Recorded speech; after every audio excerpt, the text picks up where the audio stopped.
Esse painel agora será sobre Venture Capital, então é bom para a gente entender a visão do AVC na Web3, é uma coisa descentralizada, é diferente.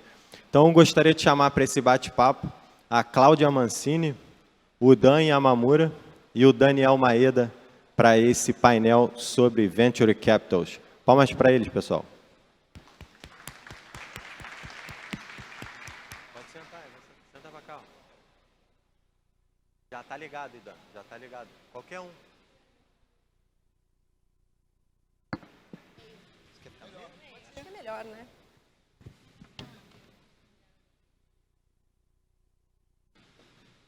Boa tarde.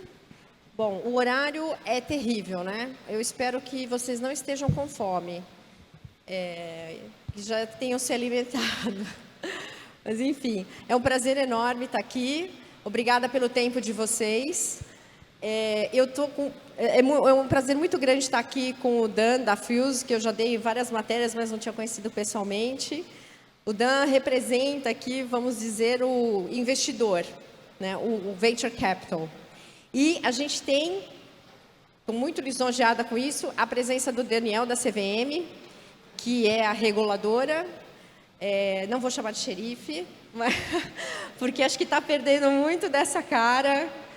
A gente estava conversando sobre isso lá atrás, como a CVM e o Banco Central estão perdendo um pouco essa cara de xerife, né? E especialmente no que se refere a cripto, estão tentando promover a inovação no país. Muito bem. Bom, eu queria começar aqui a minha pergunta. Eu vou começar com o Dan. Dan e Daniel, espero não me confundir. Dan, eu queria pedir para você dar um cenário de como que o Venture Capital está olhando as startups de cripto e blockchain. Tá melhor? A gente está crescendo, está ficando uma coisa assim mais comum? Bom, é prazer em estar aqui. Obrigado pelo convite.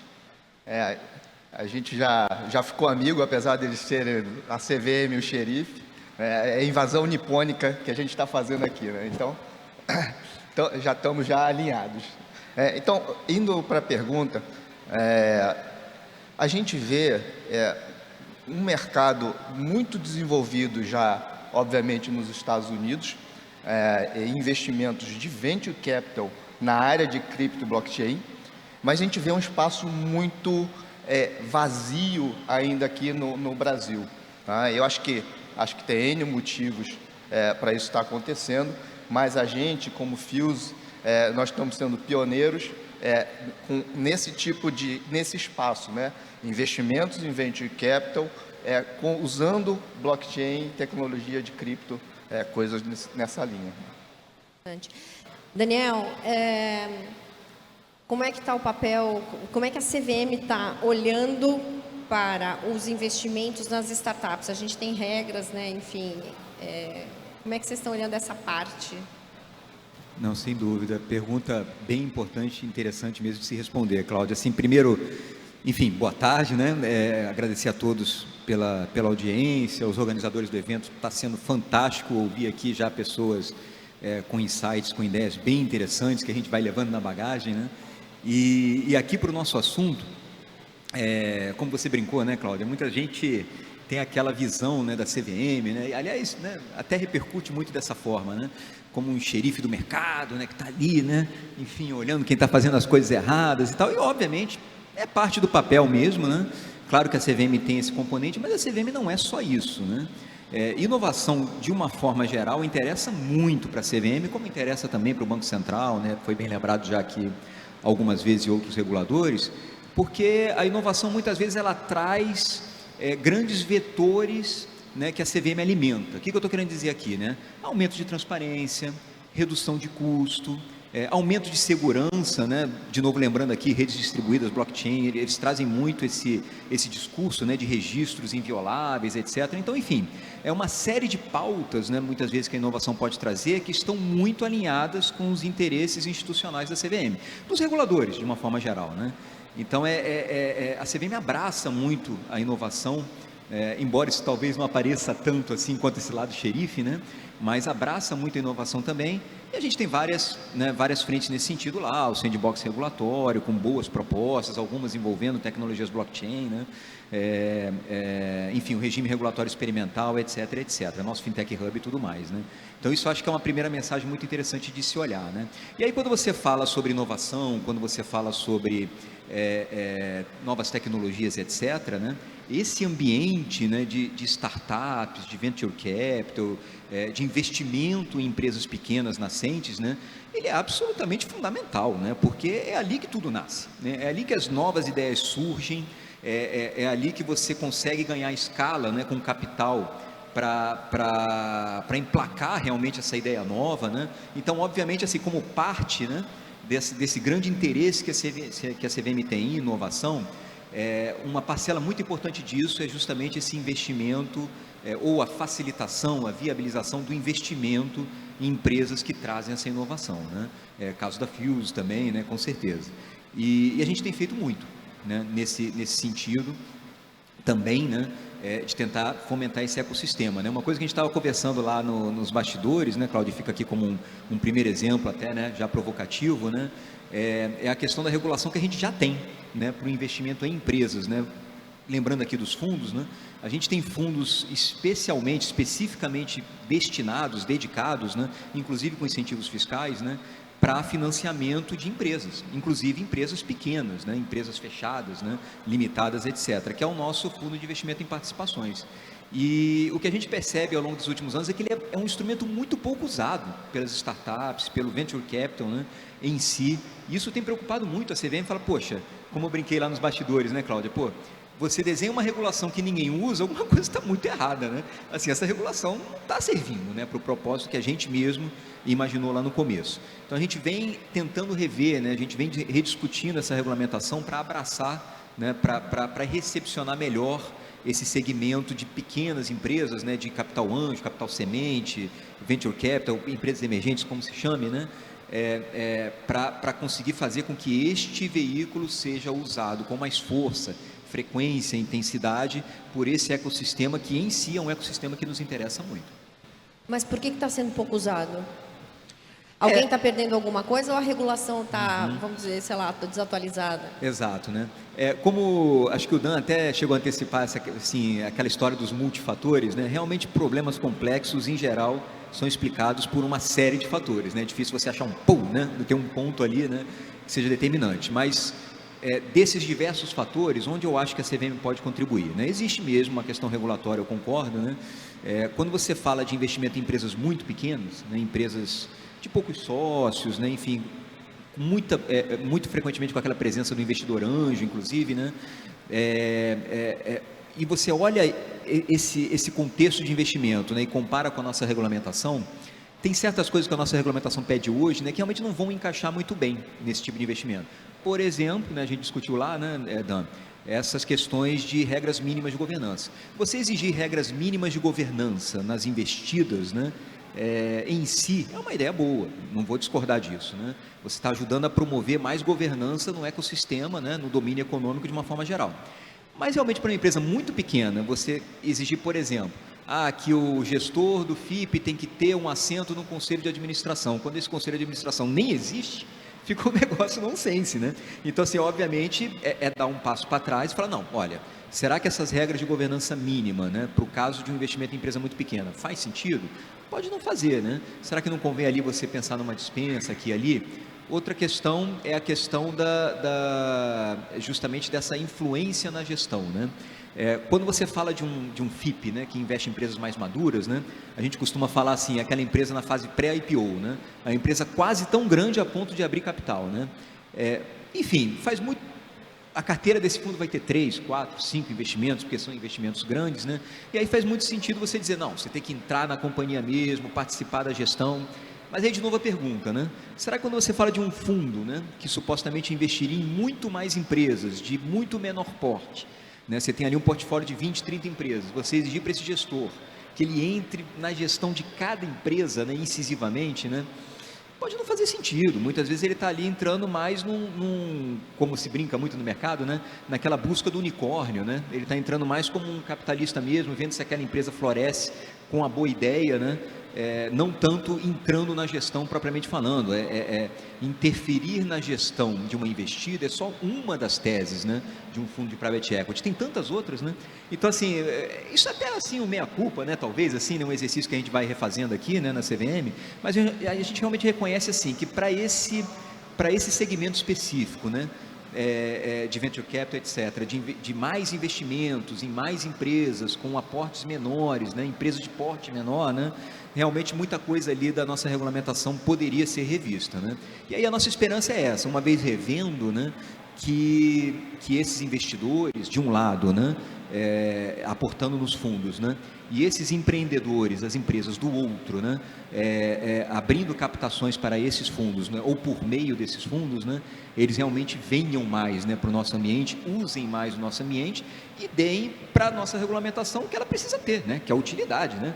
Assim, enfim, aplicação prática no dia a dia, né? Não pode ser uma coisa etérea ali, né? Que, pô, desse jeito para mim não funciona, então eu vou lá para fora, né? Constituir uma LLC, né?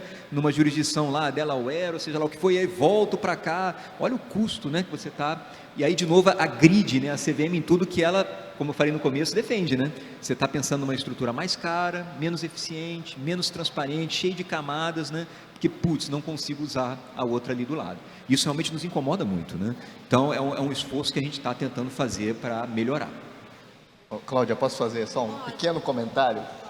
Eu acho que é natural, né, do inovador e do regulador, né? O inovador está sempre à frente do regulador, mas assim, acho que o que o Daniel falou, ele falou o que eu gostaria de falar sobre a CVM. Então, acho que assim, você ter esse alinhamento, obviamente, você traz muito mais, quando você traz ao mercado regulado, né, e baixa os custos, você torna possível o acesso, né? Então, assim, a acessibilidade e a escalabilidade dessa classe de ativo, ela se torna muito maior no momento em que o regulador está alinhado com o inovador, né? Então, mas acho que isso é sempre um desalinhamento que é natural do sistema, né? Talvez eu chamaria até de defasagem, né? Assim, não seria nem um desalinhamento, mas é isso. O regulador, e assim, gente, com muita franqueza, né? Eu acho que é isso mesmo, né? Você tem toda a razão, Dan, não poderia concordar mais, né? O regulador, ele está sempre defasado, né? Assim, não tem jeito, é da vida, e no fundo, assim, né? Isso só evidencia o potencial que o mercado tem justamente de inovar, né? Está sempre ali trazendo desafios novos, discussões novas, né? Isso para a gente é muito saudável, né? E de novo, né? Assim, zero problemas, tá, gente? Isso não tem nada a ver com a nossa pauta xerife lá, né? Não é porque alguém está inovando, está testando novas fronteiras, né? Seja com novas tecnologias ou o que mais for, né? Mas, obviamente, né? Com o objetivo de desenvolver país, desenvolver seu negócio, ganhar seu dinheiro, trabalhando, etc, etc, né? Vai ser de todo o nosso interesse também incentivar isso, né? E acomodar a nossa regulamentação a isso, né? Então, é uma mensagem realmente bastante forte que a gente passa, né? Mas vocês só já passaram por esse problema de olhar e falar assim, não vai, FIP não dá, tá difícil, passaram por isso, não? Na verdade, assim, acho que é como que o mercado faz, né? Então, assim, ele deu o exemplo perfeito. Oi, Rudá. Chegou. Rio de Janeiro, gente, desculpem, o Uber deixou longe pra caramba de correr aqui solzinho bom de 40 graus, desculpa o atraso, uma vergonha tá Para quem não depois, sabe, para quem não sabe, esse é o Rudá Bellini, ele já foi da Bitcoin Trade, não é isso? Fiz um desafio com a Bitcoin Trade, mas sou da Arthur Mining, sou uma das investidas da Fuse Capital aqui. Falando do lado empreendedor do Ele é o lado que Capital. recebe o dinheiro. Então, esse é o cara que tem o dinheiro, esse é o que regula e aquele é o que recebe. Está tudo fechado agora. E agora já fechamos aqui. Tudo bem. Então, só voltando à resposta da estrutura, na verdade o Daniel exemplificou a estrutura que o mercado usa, né? E realmente, assim, você tem esses custos, né? Então você vai lá fora, monta a estrutura lá fora, o dinheiro volta, então assim, isso tudo gera custo, e quando gera custo você tem que ter tamanho, né? Então aí os tickets vão ficando mais altos e menos acessíveis, né? Então assim, sim, acho que a indústria tem esse problema, né? Então, qual que é a tese de investimento de vocês? A gente investe, a gente começa a Fuse com uma tese centrada em tecnologia, mas a gente descobre um espaço que é um espaço enorme em termos de oportunidade, que é focar em Web3, né? Então, a gente entende que o mercado de Web3, principalmente no Brasil, ainda é carente de investidor de longo prazo, tá? Então, a gente é o primeiro, certamente, no Brasil e talvez na América Latina, usando esse tipo de tese. E dentro de Web3, a gente utiliza, a gente tem um conceito que chama de Web 2.5, que nada mais é do que a união dos dois mundos, né? Então, assim, é um período de transição que a gente ainda vai viver pelo menos pelos próximos 5 anos, onde a tecnologia de Web3 e ferramenta mindset que existe em Web3, eles podem ser conectados à demanda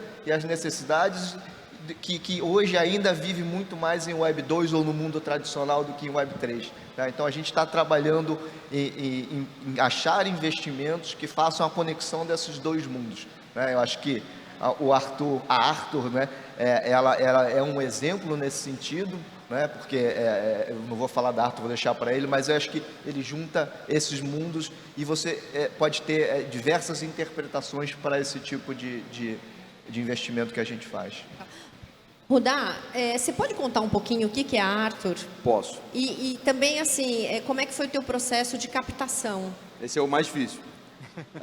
Mas é bom ter gente como a Fios do lado e sem fazer uma propaganda desnecessária, são um baita parceiro para ajudar a gente nesse processo.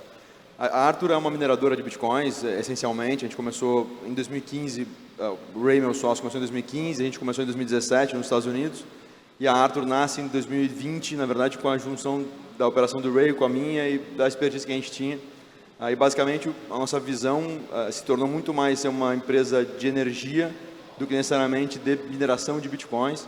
A gente entendeu que tem um grande problema, e aí, como o Da falou, a conexão das pontas, né? A gente entendeu que tem um grande problema na indústria de energia, do ponto de vista de otimização, seja energia renovável, seja óleo e gás.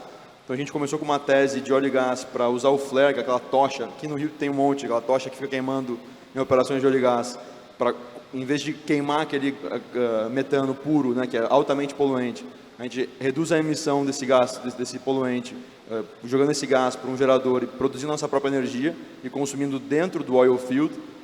Inicialmente está falando de operações onshore, mas poderia ser feito em offshore também. E aí a gente começa a otimizar essas operações, reduz o carbono equivalente, consegue gerar crédito de carbono com isso. E no final do dia, essa energia é destinada para a mineração de bitcoins, que gera um grande valor, tanto para a rede descentralizada quanto para os nossos acionistas. Então essa foi a ideia. A gente começou a fazer agora a otimização de operações de geração renovável também, então solar, eólica principalmente. E a tese é justamente essa, a gente conseguir conectar a energia com esse novo mundo Web3 e com infraestrutura dessas redes descentralizadas. Que assim, vocês não sabem, mas o Satoshi Nakamoto, ele não fala isso, mas você está aqui. E assim, quando você olha a ideia, né, assim, uma coisa não existe sem a outra. Não existe mineração sem Bitcoin, não existe Bitcoin sem mineração. Mas vai ter o merge do Ethereum, vai ter a migração disso. Enfim, acho que é uma discussão técnica que a gente pode ter longa, mas assim, no final do dia, qualquer rede precisa de infraestrutura, né? A gente é a AWS dessas redes descentralizadas no final do dia. Então essa é a tese. E aí você falou de capital, assim, é muito difícil, falar de cripto já não é fácil. Quando você vai falar para o investidor de cripto, você tem poucos investidores que entendem e de fato querem fazer o tema de casa. Quando você vai falar de mineração, que é um negócio de infraestrutura, você está falando de uma porrada de transformador, gerador, puta CAPEX, 90% do investimento é CAPEX. Quando olha todo esse desenho, majoritariamente o cara fala, não, putz, eu gosto de NFT, puta, não, eu quero achar o próximo Bored Apes, esse negócio aqui não é legal. Eu falo, cara, mas eu gero caixa, cara, eu tenho 60% de EBITDA. Não, eu gosto de queimar dinheiro, acho que eu quero aqui acessar um CAC aqui, tentar ficar pagando para... Assim, graças a Deus essa mentalidade mudou, acho que no Forceps, nesses últimos 6 meses, mas essa foi a dificuldade, assim, então a grande barreira. Como o cara não entende, ele muitas vezes não se dá o trabalho nem de fazer o tema de casa, e é natural, o cara tem 2.000 pits ano para analisar. Bateu um negócio ali que não ficou muito claro, que vai ter que demandar mais um estudo, deixa para o próximo. né? E a Fuse, o legal foi, já estavam olhando para isso e se deram o trabalho de entender. Vamos entender o que esses caras estão fazendo, vamos ver se a gente consegue agregar aqui, vamos ver se a gente consegue ajudar. E acho que os VCs estão muito mais hoje com essa mentalidade, assim, de conseguir olhar um pouco e dar um passo para trás e falar, cara, vamos separar o joio do trigo aqui de negócios realmente interessantes, de negócios que, acabam não tendo fundamento nenhum. Cláudio, eu posso só complementar rapidinho aqui, eu achei muito interessante essas colocações agora, né? Tanto do Rudá, quando ele mencionou essa dificuldade, né, de você captar, etc., né, quanto também o comentário do Dan em relação à carência de investidores de longo prazo, né? Realmente, quando você pensa assim no investimento de longo prazo, enfim, né, a primeira imagem que te vem à mente é a imagem do institucional, né? O institucional é tipicamente um investidor de longo prazo, né? Um fundo de pensão, uma seguradora, uma entidade de previdência, enfim, um regime público de previdência, etc., né?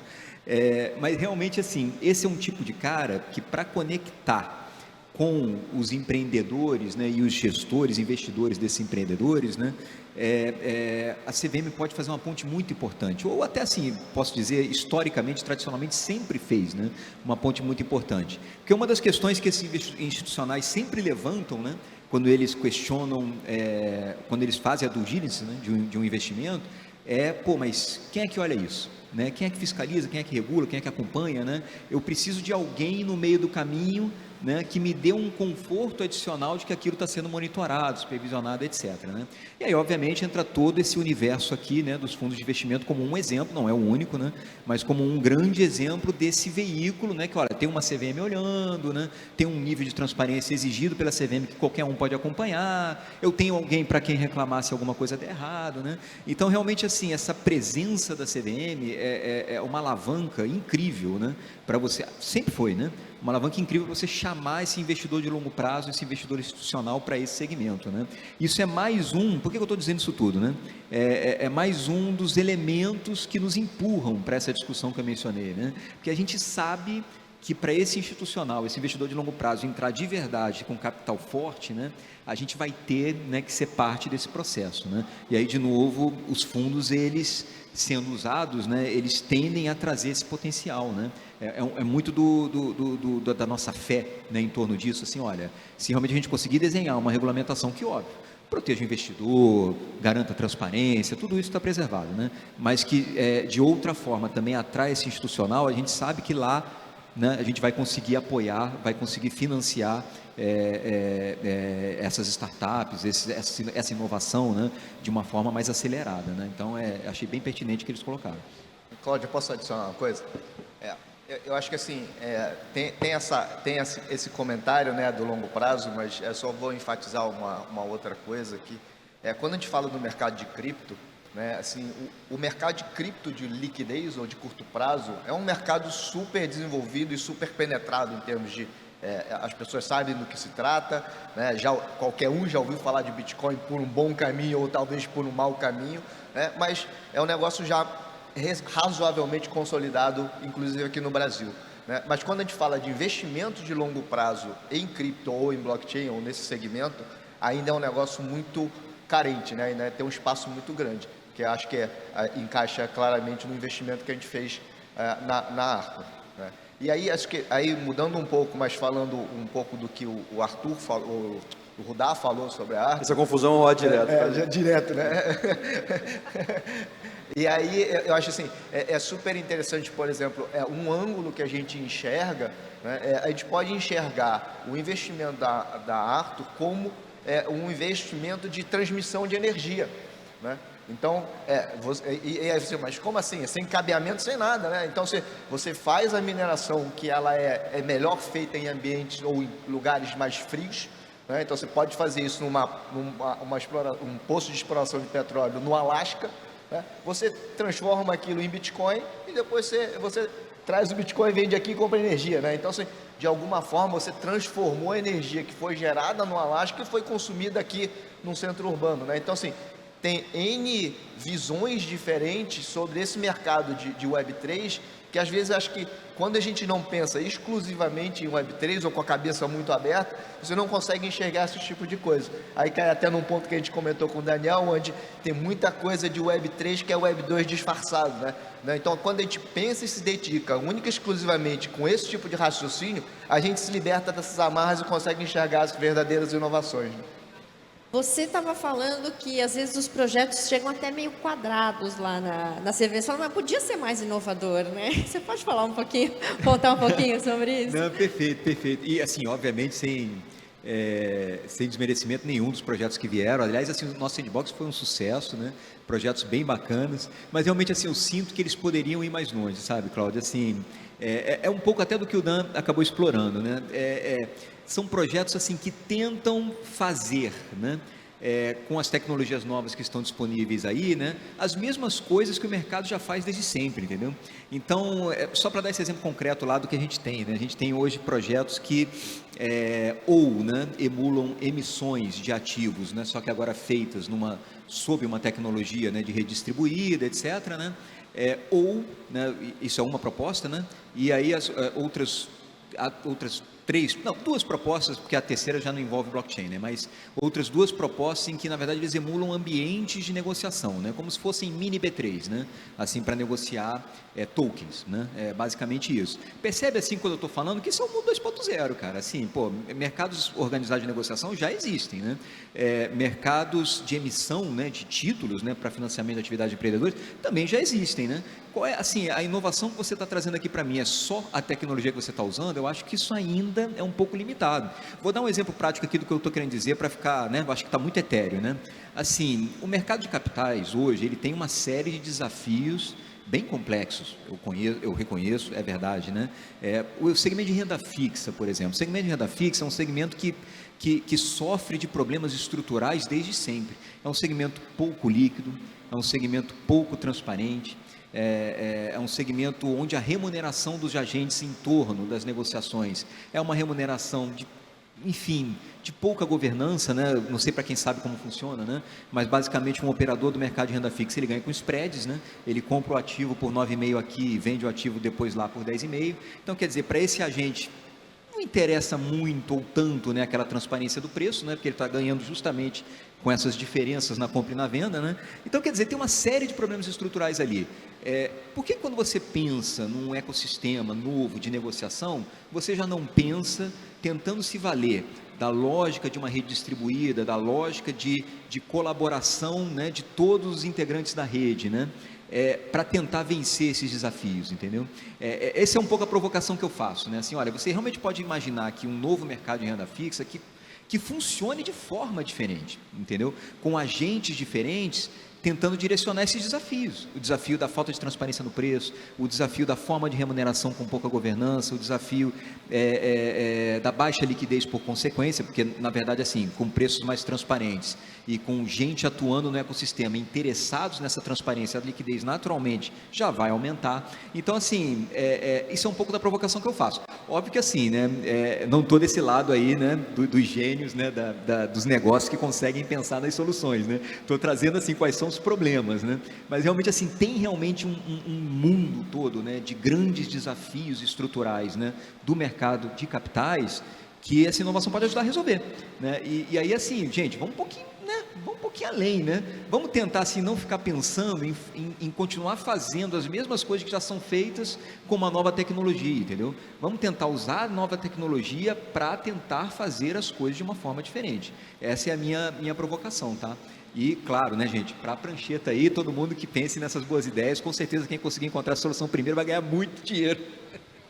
Posso dar do lado empreendedor aqui?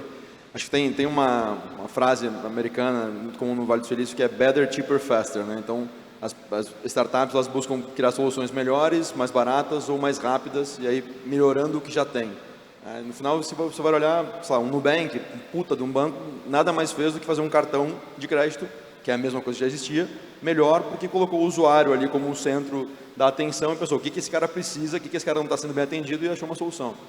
Quando a gente fala de Web3, e acho que talvez o Dan possa complementar, assim, eu escrevi um livro em 2020, O Futuro do Dinheiro, onde eu olhei não só cripto, mas toda a revolução que está acontecendo no dinheiro, nas relações com o dinheiro, seja investimento, seja transação, seja meio de troca, seja whatever, o que vai acontecer. Eu acho que estamos diante de um mundo onde soluções que a gente nem imagina vão existir. Se você falasse em 2000 que teria um telefone, um smartphone, ele chamaria iPhone, seria lançado em 2007, e mudaria a forma como a gente se comunica, como a gente usa tudo e filma, todo mundo ia falar, você está louco. Assim, daqui a 5, 10 anos, iPhones novos, assim, pegando essa mesma ideia, né? Coisas novas que a gente nem imagina que hoje existam ou possam existir, vão surgir e vão estar disruptando. Assim, existe um gap gigantesco e uma ineficiência gigantesca, com todo respeito, no mercado legado, existe. É surreal que uma B3 pare um dia inteiro porque faltou... É surreal que leve 2 dias para fazer clearance. Não é bizarro que você leva 2 dias ainda para poder fazer uma liberação de um negócio que poderia ser tokenizado e ser real time e ser 24/7. Não faz o menor sentido que esse negócio seja dessa forma hoje. Mas ok, é óbvio que tem um gap de regulação, de tecnologia, de mudança de sistema. Não estamos falando de aperta o botão, né? Não é um negócio tão fácil. Eu concordo com você. Provavelmente quem desenvolver soluções desse tipo vai ficar zilionário, né? Mas acho que tem, cara, um caminhão de coisas que nem existem ainda que vão atender dores que a gente tem e nem percebe. Você não tinha um problema antes de ter o iPhone. Cara, as coisas funcionavam. Quando você teve o iPhone, você pensou, puta, como era ruim. Um exemplo é o Uber. Cara, você não tinha um problema de chegar no destino. Tudo bem que o Uber às vezes deixa a gente no lugar errado. Hoje eu sou a prova viva de que às vezes é ruim. Mas tipo, você chegar no destino e pagar com o táxi com dinheiro. Sempre foi assim. No final você chegava, estava acostumado a pagar 5 minutinhos para fazer o pagamento e está resolvido. Hoje, como é ruim a experiência de você chegar no seu destino e ter que parar, pegar a carteira, aí o cara tem que pegar a maquininha e não tem a maquininha e você não tem dinheiro, aí você tem aquela fricção do pagamento. A resolução da fricção do pagamento que o Uber trouxe foi uma puta solução de um problema que a gente, em tese, não entendia que tinha, né? Simplesmente mapearam, entenderam que isso era uma dor e resolveram. Então, assim, eu acho que olhar para isso e começar a desenvolver soluções para isso é a chave, em vez de querer achar problema para achar solução, né? No final do dia, tem muita gente querendo achar solução para encontrar em problema. É verdade, né, assim, desculpa o comentário muito rápido, né? Muitas vezes as pessoas elas não percebem o tamanho de um problema que afeta a vida delas, até que a solução venha, né? O problema existe, ele está lá, e a pessoa sofre com ele, mas ela não se toca que aquele problema existe, que ele pode ser solucionado, né? Porque está tão no dia a dia daquela pessoa, né? Tipo, você falou lá o D2, né? Liquidação, está todo mundo tão acostumado com isso, né? Que fala, enfim, nem se liga, né? Poxa, mas e se fosse D0, né? Se fosse real time, né? Então, realmente, assim, às vezes, quando vem a solução, realmente fala, caraca, pô, tinha um problema horroroso lá para pegar o meu transporte coletivo, né? Ou para fazer uma transferência financeira, agora tem um Pix, né? Às vezes fala, cara, como é que eu vivia antes sem um Pix? Que coisa de doido, né? Mas é isso, né? A gente se acostuma tanto com os problemas, né? E realmente o cara, o incumbente ali, né? O inovador que vem ali com aquela ideia e fala, putz, né? Realmente, como pode ser melhor, né? Isso é muito interessante. Ô Rudá, eu fiquei aqui pensando como mudam as teses e como o mercado muda. Você acha que se você tivesse apresentado esse seu projeto 5 anos atrás, você teria conseguido capital? Olha, eu acho que se eu tivesse apresentado ele 3 anos atrás, 2 anos e meio atrás, seria mais complicado. Assim. Você precisa de um Satoshi, você precisa de uns loucos. Existia, né? Exato. Você precisa de gente disposta a literalmente dar o primeiro passo. Assim. Eu estou nesse mercado desde 2016 palestrando, desde 15 presente. Assim, de 7 anos para cá, eu era militar, né? Quando eu falei para eu era subordinado direto de um general. Quando eu falei para ele, general, vou sair porque eu estou abrindo uma empresa assim nos Estados Unidos. De que é? De Bitcoin. Não, você não vai sair, isso é pirâmide, isso é golpe. Isso era outubro de 17. Ele falou assim, em janeiro você conversa de novo comigo. Até lá, se esse negócio não quebrar, não acabar, aí eu te libero. Eu consegui ir embora em fevereiro de 18 do Exército, já tinha a empresa, já estava... Então assim, isso é 2017, tudo bem, 5 anos. Mas 2020, não, esse negócio é de hacker, de droga, é coisa errada. Essa narrativa, bancos não deixavam empresas de cripto ter conta, né? Não só empresas, pessoas físicas relacionadas, né? Então, quando você tem essa realidade, assim, há 2 anos atrás, não tinha Itaú, BTG, XP, Nubank, oferecendo produtos. Agora, esse negócio está claro hoje que veio para ficar, e quem não está participando disso está fora. Mas, assim, você precisa de gente um pouquinho mais disposta a tomar risco, a entender, a dar trabalho, igual a Fuse, igual a outros investidores que a gente tem, enfim. E acho que é momento, né? Mas sim, definitivamente, há 5 anos atrás não teria espaço. Ô Cláudia, posso pegar uma bola que o Daniel deixou quicando para mim? E não foi combinado. Ele falou de inovação em renda fixa, né? E a gente investe numa empresa que é super inovadora, chama Credix, né? E o que ela faz, né, ela capta dinheiro no mundo de cripto, né? E traz ela para fazer funding para empresas, para fintechs aqui no Brasil, né? Então, assim, seria um concorrente ou um substituto do FDIC, né? Então, só que é um FDIC que você não precisa ter os custos de constituição que um FDIC exige, né? E ele tem acesso a um mercado global, né? Então, assim, é um FDIC 2.0 turbo, né? Então, e acho que assim, é uma inovação super interessante, né? Que aconteceu, até assim, foi numa palestra junto com o Roberto Campos, chamou muita atenção deles, né? Então, assim, é muito interessante, assim, já tem empresas fazendo isso, talvez não por aqueles caminhos, por aquelas dificuldades que a gente falou anteriormente, né? Então, a empresa é construída fora e tal, então acho que é um ponto que já está acontecendo, né?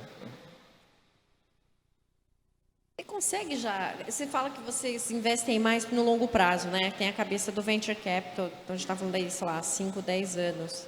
Você já consegue hoje, assim, olhar e falar assim, não, esse investimento aqui a gente fez direito mesmo.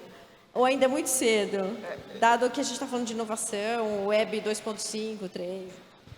Eu acho que assim, o caminho é longo, né? Então, assim, de hoje até o horizonte que a gente olha essas companhias, você não sabe como é que vai ser lá na frente, né? Mas, né, é óbvio que a gente tem um cheiro ou uma sensação de que tem muita coisa dando certo, né? Que são, na verdade, etapas intermediárias que vão acontecendo nessas companhias. Então, são patamares de crescimento, patamares de rentabilidade, de tamanho, novas rodadas que vão acontecendo em valores ou em valuations acima do que a gente entrou. Então, são todos milestones de que está indo no caminho certo. Então, a gente tem a clara impressão dentro do nosso portfólio de que grande parte está acontecendo isso dentro dos investimentos. Vocês lançaram recentemente o fundo de Web3, né? Como é que você explica para o investidor, qual que é o perfil do investidor que fala assim, não, eu vou entrar nesse negócio, assim, ele entra porque ele não entende nada, mas ele acha que é bacana, tipo, está na moda, ou ele já é de tecnologia ou de cripto, enfim? Esse é um bom ponto, porque eu acho assim, então, tem dois perfis distintos, tá? E eu acho que não é coincidência, os perfis são distintos até por causa do conhecimento do setor. Então, vou explicar isso melhor. Quando a gente fala com um investidor gringo, tá, ele sabe exatamente do que se trata e o que a gente quer fazer, né? Então, ele entende essa classe de ativo, investimento em Web3 de longo prazo, e aí a gente cai dentro do processo dele de análise normal, mas a gente não precisa explicar muito o que é, né?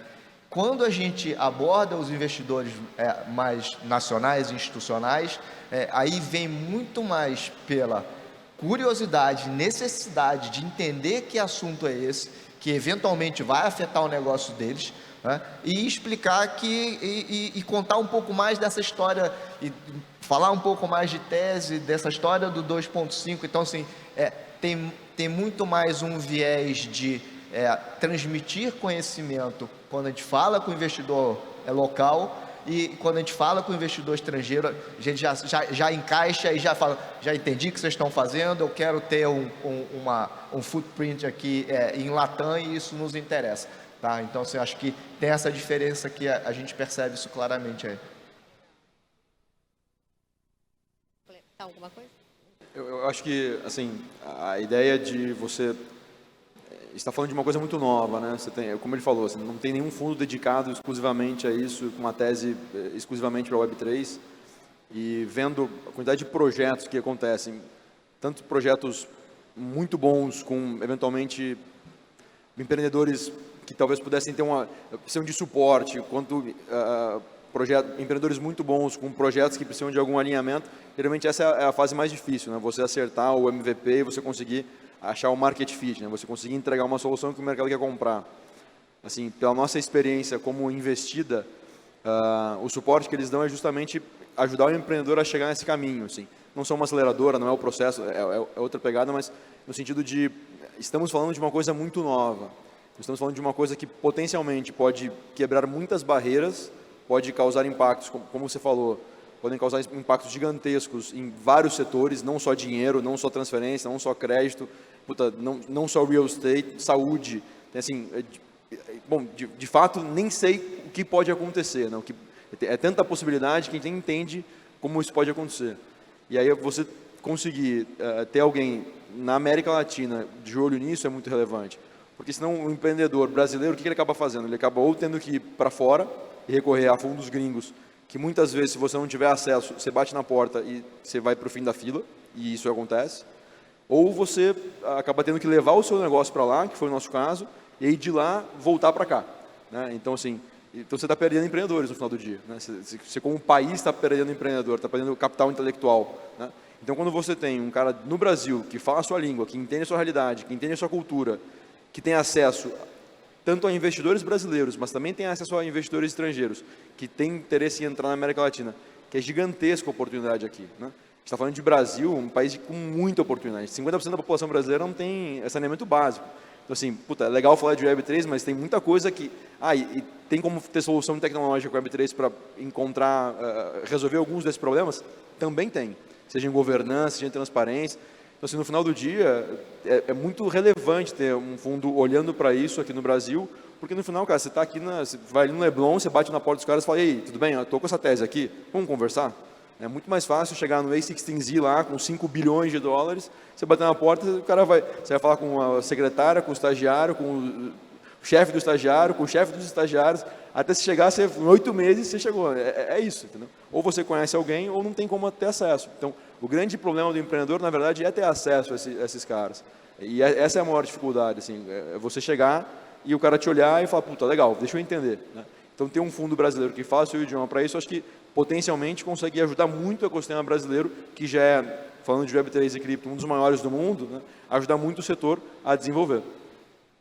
Não é verdade. Aí, aproveitando aqui um pouquinho que o Rodolfo falou, só para complementar rapidamente mesmo, né?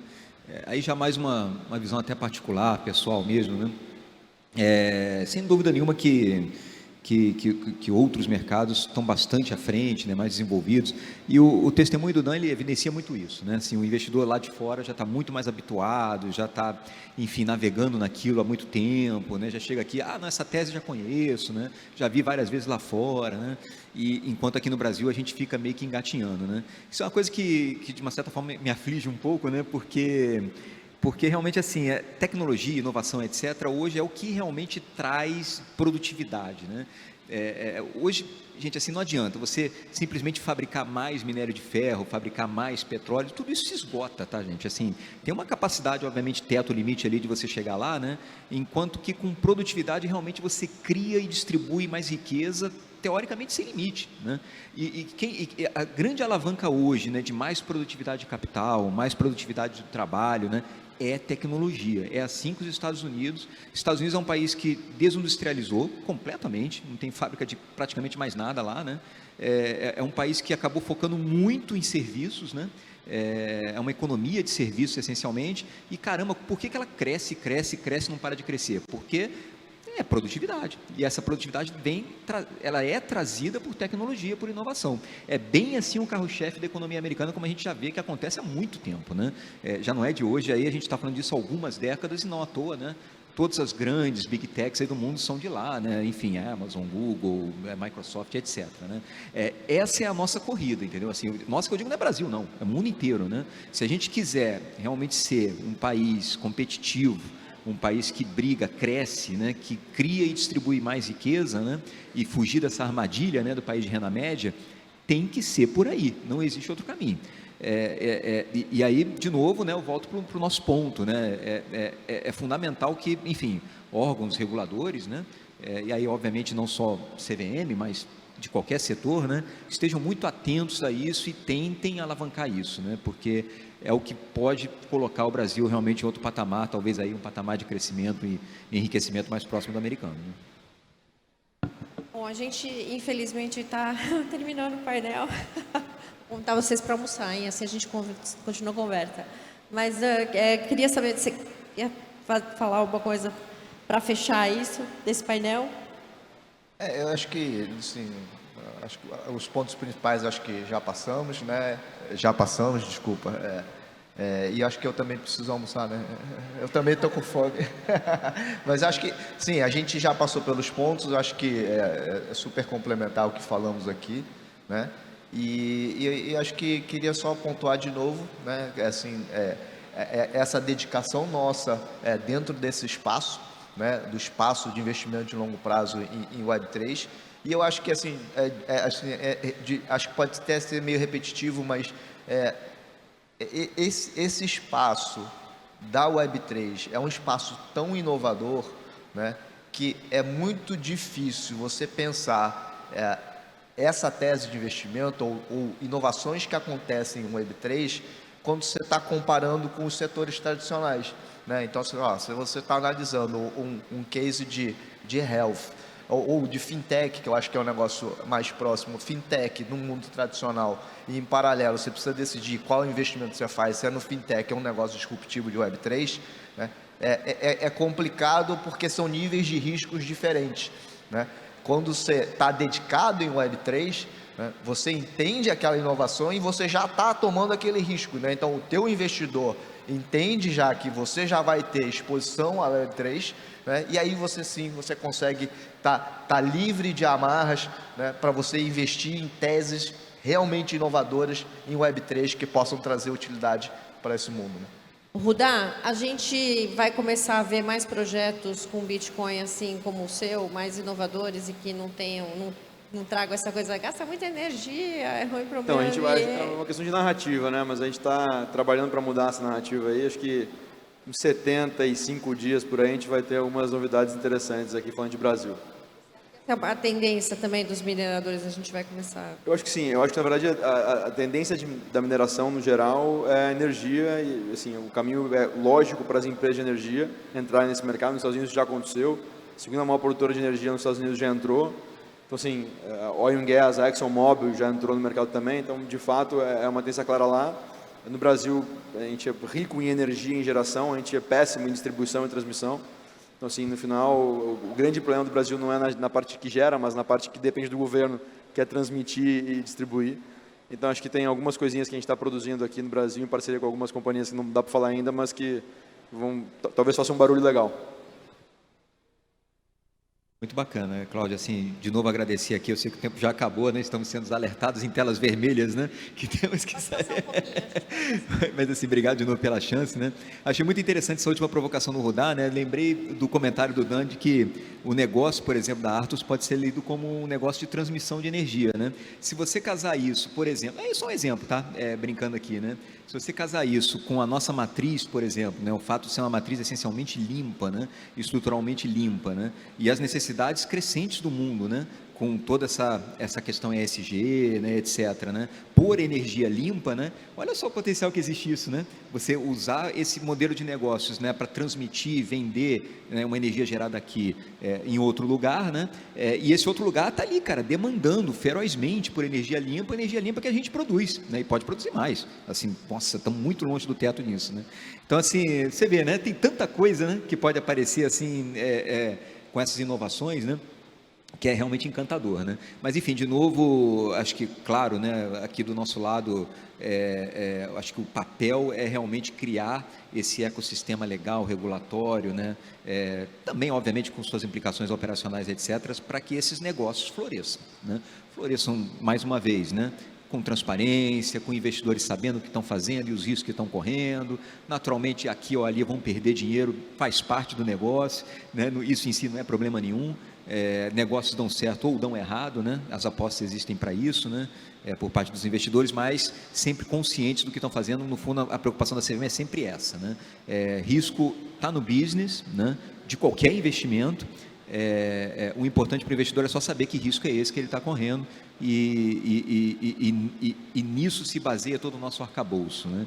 Quero crer aí que no futuro breve os fundos vão ser uma bela plataforma também para esse segmento de Venture Capital. Muito bem, muito obrigada a todos.